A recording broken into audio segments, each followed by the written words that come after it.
Hello, Hello, sir. Good morning. good morning. How are you? Fine, sir. Okay. Mm, Tell me about yourself. My name is Aman Singh from Riva.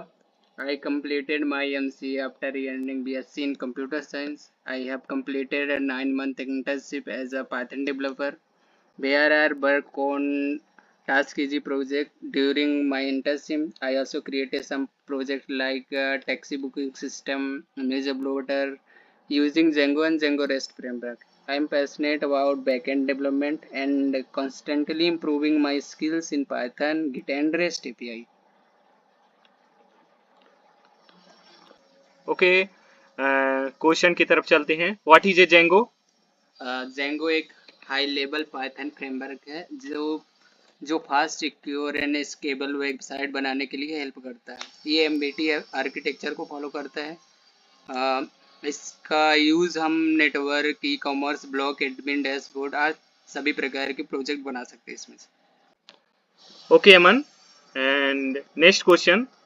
Uh, Explore Django MVT architectures. MBT का मतलब होता है model views template.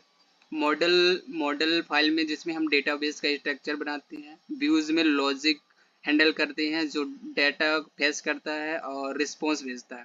और template एक HTML file होती है जिसमें से हम रिस्पॉन्स रिजल्ट शो करते हैं. What are Django's key features? Django की फीचर्स हैं रैपिड डेवलपमेंट, जो जल्दी से प्रोजेक्ट को रेडी और तैयार कर देता है. इसको सिक्योर होता है, स्केबल होते हैं, बिल्ट इन एडमिन पैनल मिलता है, ORM होते हैं और टेम्पलेट इंजन होते हैं जिनका यूज़ करके हम सिक्योर वेबसाइट बना सकते हैं और फास्ट होती है इसमें से. Django ORM क्या है? जेंगो ORM इसका फुल फॉर्म होता है ऑब्जेक्ट रिलेशनल मैपर, जिससे हम SQL लिखे बिना पाइथन से ही डेटाबेस को हैंडल कर सकते हैं. ओके. कोई एक क्यूरी लिखिए ORM के लिए, डेटा डेटाबेस से फैच करने के लिए. ओके. मैं सभी डेटा के लिए एक बुक नाम की टेबल है जिसमें से सभी डेटा गेट करता हूँ.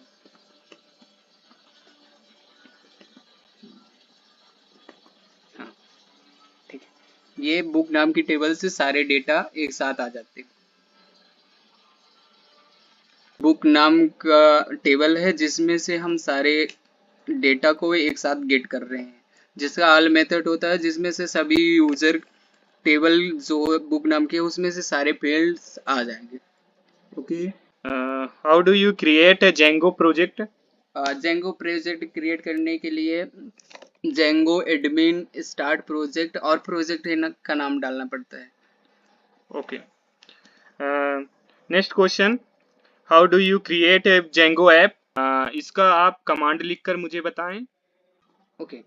तो जेंगो प्रोजेक्ट क्रिएट करने के लिए लिखते हैं जेंगो एडमिन स्टार्ट प्रोजेक्ट और प्रोजेक्ट का नाम जो भी डाल रहा हूँ, जैसे मैं कुछ ले लेता हूँ बुक स्टोर करके.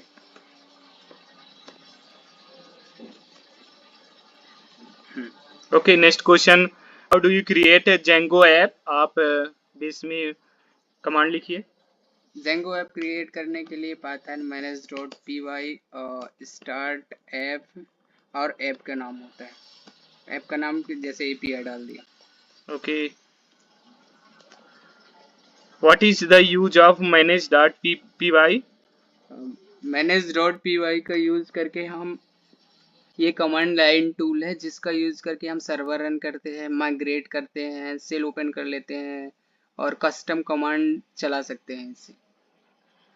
Okay. Next question. How do you URLs handle in Django? URLs handle करने के लिए urls.py फाइल में हम URLs को डिफाइन करते हैं और उसमें में से मैप करते हैं URLs को. Okay. What is a Django model? Django model एक पाइथन क्लास है जो डेटाबेस टेबल को रिप्रेजेंट करता है. Okay. What is a migration in A Django?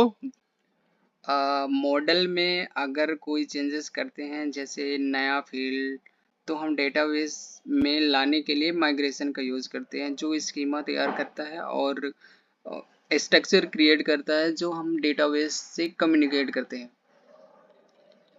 What is the Django admin interface?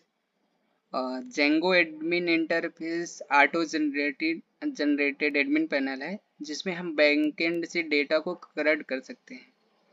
Create, read, write, delete, add operation manually कर सकते हैं।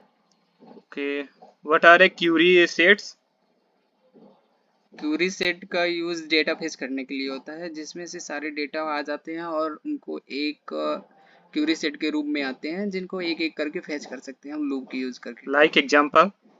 जैसे कि कोई बुक नाम की टेबल है, book dot object dot all, तो ऑल कर का यूज़ करते हैं सभी डेटा एक साथ फेच करने के लिए, तो ये एक रिजल्ट देगा जो क्यूरी सेट के फॉर्म में होगा। Okay. What is the difference between a get and filters?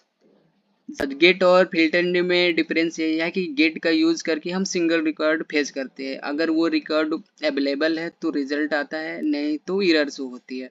और फिल्टर में एक क्यूरी सेट रिटर्न करता है, जिसमें से अगर फिल्टर डेटा नहीं आते हैं तो वो नन रिजल्ट करता है। Question.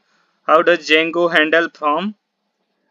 जंगो फॉर्म एक फीचर होता है जिसमें से हम कस्टम क्रिएट कर सकते हैं फॉर्म और वैलिडेट कर सकते हैं, और डेटा इनपुट और वैलिडेशन के लिए यूज़ करता है।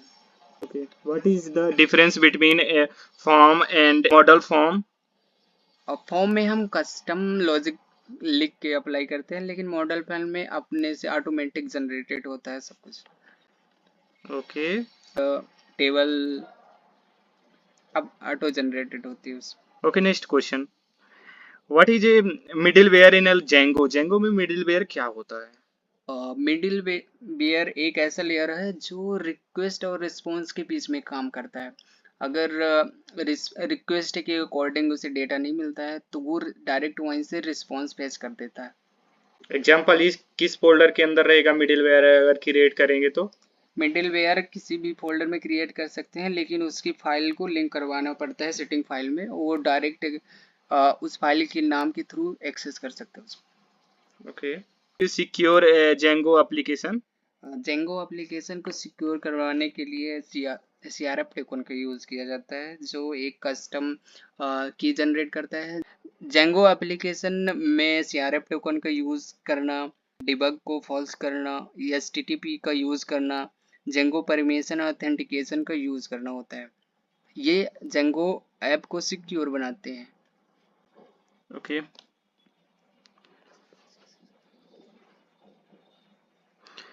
how can you optimize Django performance? Django performance को ऑप्टिमाइज करने के लिए सेलेक्ट रिलेटेड, प्रीफेच रिलेटेड का यूज़ करना, कैशिंग का यूज़ करना, इंडेक्सिंग का यूज़ करना, N+1 क्यूरी से बचना। Can you explain n+1 queries?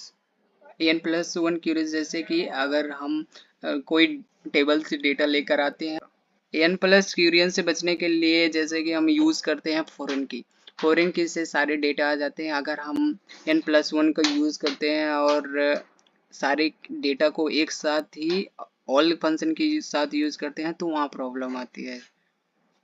उससे बचने के लिए हम सेलेक्ट रिलेटेड और प्रीफेच रिलेटेड का यूज़ करते हैं। ओके।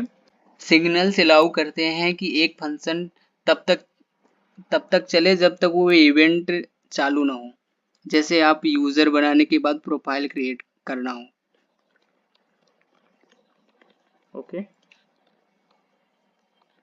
आज का मेरा लास्ट क्वेश्चन है, how does Django handles statics and media files? Static files वो फाइल्स होते हैं जो CSS जावास्क्रिप्ट जैसे फ्रंट एंड फाइल को हैंडल होते हैं, और मीडिया फाइल जो यूजर द्वारा अपलोडेड होती हैं वो। इसके लिए हम स्टैटिक फाइल को सेटिंग फाइल में डिफाइन करते हैं और उसका रूट अब मीडिया करते हैं, या उसका नाम जो भी चेंज करना हो उसके अकॉर्डिंग करते हैं, और URL से में भी डिफाइन करना होता है स्टैटिक फाइल को। आपको कितना एक्सपीरियंस है? मुझे 1 ईयर का एक्सपीरियंस है as a Python Django developer. Okay.